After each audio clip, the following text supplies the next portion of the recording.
Warahmatullahi ta'ala wabarakatuh. Salam sejahtera buat kita semua. Om Swastiastu, Namo Buddhaya, salam kebajikan, rahayu. Saya Syahnas Haq, saya adiknya Mbak Arya. Iya, adiknya Mbak Arya. Hanya kakaknya yang bisa nyulik saya. Apa kabar semuanya? Alhamdulillah. Hari ini silakan slide-nya.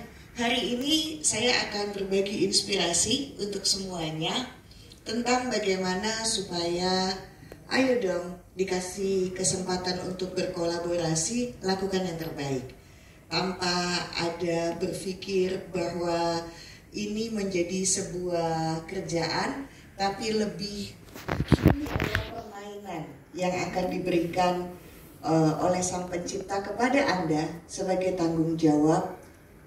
Karena kita dijadiin manusia, gitu dulu ya. Bapak Ibu semuanya, Mas Mbak, ini kayaknya mesti manggilnya Bapak Ibu ya, udah tua kayaknya. Jangan pakai kaki. Mas Baskoro, coba. Mas Baskoro, kamu lahir di tahun berapa? Kan bener kan? Hah? Muda kan 87? 86. Oh, ya udah. Ada yang muda juga. Ya. Baik, Bapak Ibu, Mas, Mbak, ini saya diminta sama Mbak Arya, Ibu, aku nitip ya, tapi ingetin ya, aku udah mulai melupa. Iya. Lupa. Saya sama Mbak Arya diminta tolong untuk berbagi inspirasi mengenai ini, gitu. Karena saya sangat yakin bahwa kita ini semuanya makhluk spiritual, apapun agama Anda. Dulu kita nggak ada, sekarang kita ditugasin jadi manusia.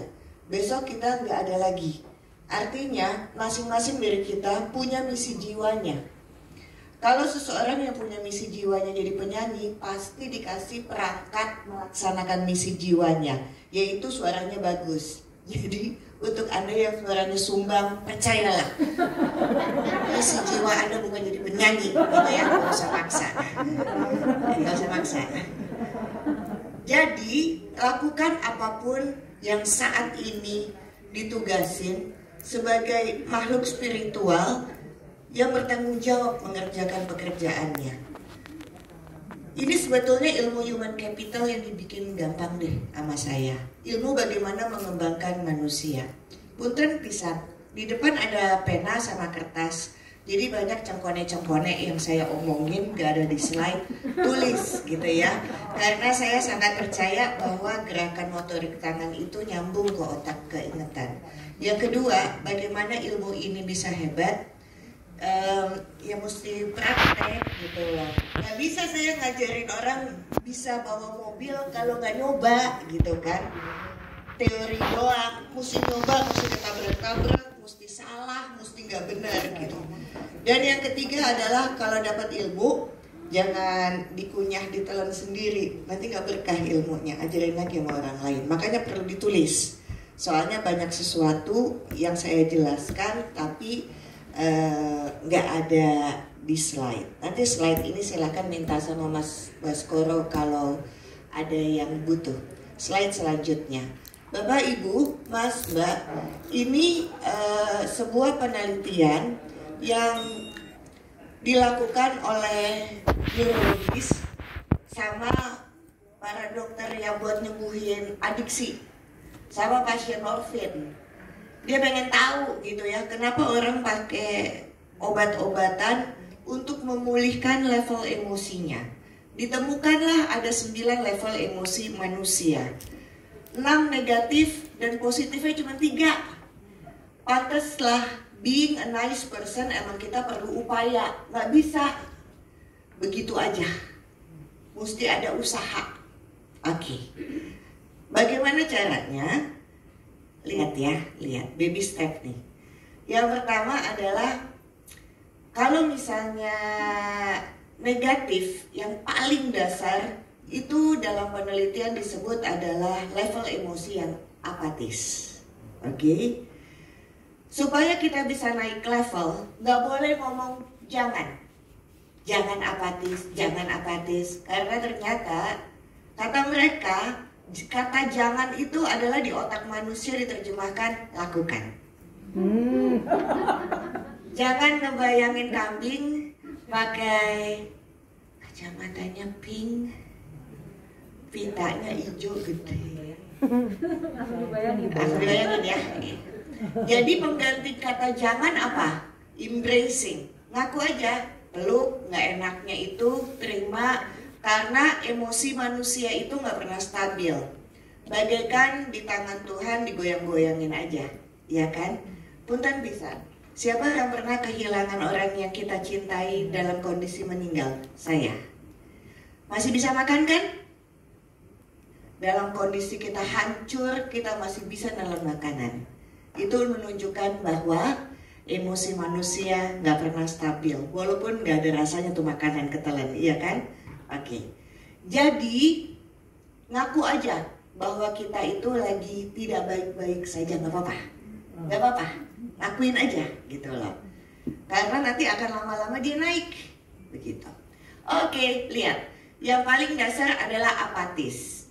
Sesudah kita mengakui bahwa kita ini kayaknya nggak bener nih, gitu ya. Ini kan capacity building. Baru dia akan bosan, dia naik menjadi sedih. Sedih hanya sembuh soal waktu.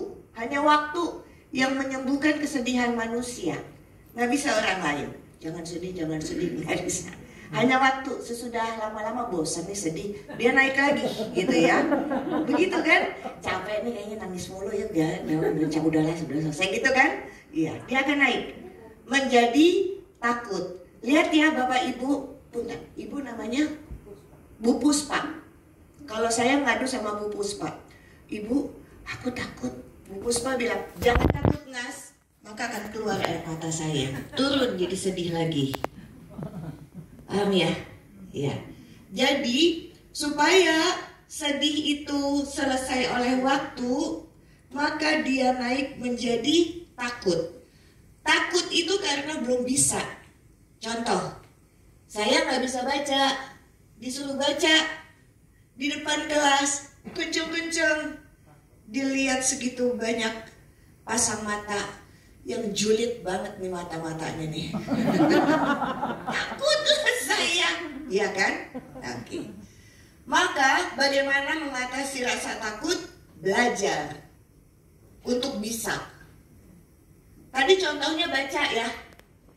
Maka si takut setelah belajar baca, dia naik menjadi rakus. Lihat deh orang yang baru bisa baca, semua dia baca kan. Sampai iklan sedot WC yang ditempel di pohon dia baca kencang-kencang. Nama toko dibaca kencang-kencang, betul kan? Intermezzo dikit ya, ya.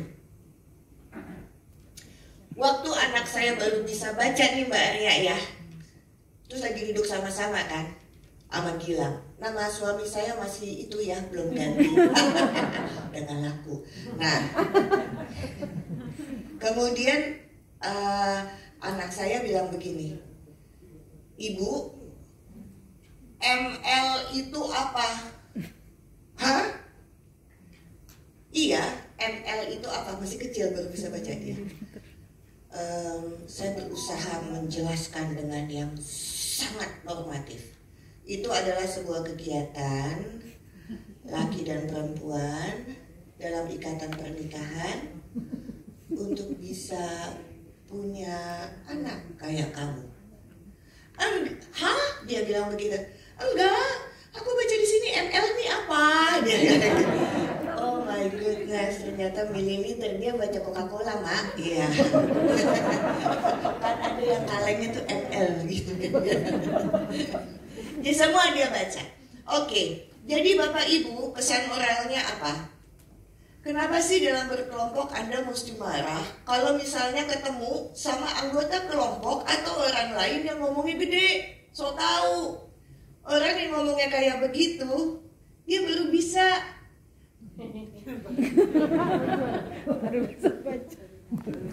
Exactly.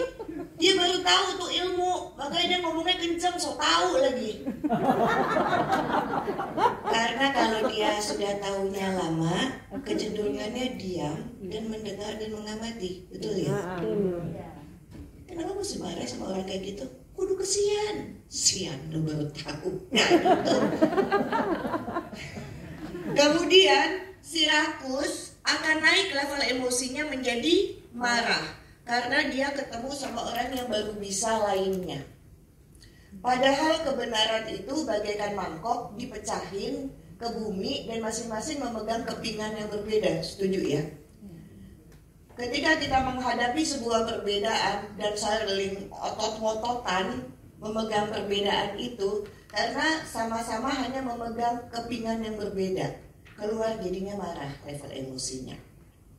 Di atas marah adalah sombong. Bapak, Ibu, Mas, Mbak, kenapa dalam penelitian sombong itu ditaruh di level emosi negatif paling tinggi? Karena, nah ini perlu dicatat, satu-satunya level emosi negatif yang punya self-esteem atau yang disebut dengan harga diri. Di bawah itu gak ada harga diri. Orang marah gak punya harga diri, semua diumbar di mulut, ya kan? Orang yang rakus, dia tidak merasa dirinya tercukupi, insecure, maka semua mau diambil. Takut, apalagi. Sedih, hancur hatinya. Bagaimana dia berharga? Apatis, manalah mungkin orang dikit lagi dia bunuh diri, kok mau punya harga diri. Jadi pesan moralnya apa? Lebih baik jadi orang sombong daripada apatis. Enak, orang sombong dikit lagi dia positif. Kenapa? Sombong itu yang jelek adalah ucapan dan kelakuannya. Setuju ya? Tapi di dalamnya dia berharga. Ketika dia memperbaiki pemilihan diksi, kata-kata, dan perilakunya, barulah dia positif.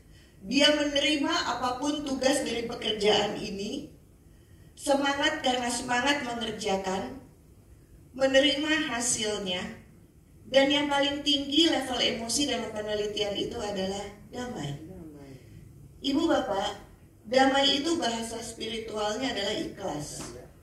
Pantesan aja ya, orang ikhlas itu nilainya lebih tinggi daripada si ahli ibadah. Karena dia gak pernah nanya why me kalau ada masalah. Setuju ya? Bahasa damai itu bahasa film Koreanya it's okay not to be okay. Karena kita gak apa-apa kali kalau dalam hari-hari kita gak nyaman tuh gak apa-apa, it's okay. Setuju ya? Oke. Ini adalah assessment mengenai level emosi kita. Apa gunanya ketika Anda tahu, kan suka begini nih, aduh Bu Puspa, Nas, aku kok ya gak enak ya perasaannya.